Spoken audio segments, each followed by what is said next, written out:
विंदण विहिरीत सुटला विश्वनाथ स्वामी महाराज पुण्यतिथी उत्सवानिमित्त आयोजित केलेला भव्य आणि दिव्य असं जोगवडीकरांचं मैदान आणि या मैदानातील फायनलचा फेरा पळतोय. कोण होतो एक नंबरचा मानकरी.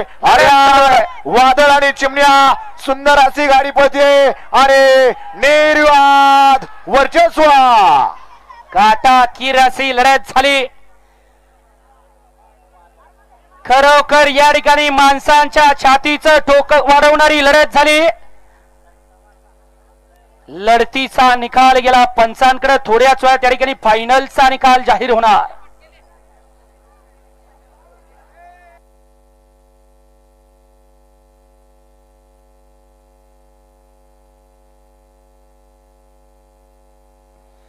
या गाड्या सोडा गेलेले बाहेर नाही. गाड्या सोडा गेलेले बाहेर नाही. पाठीमाग क्वार्टर फायनलचा फेरा मुरडून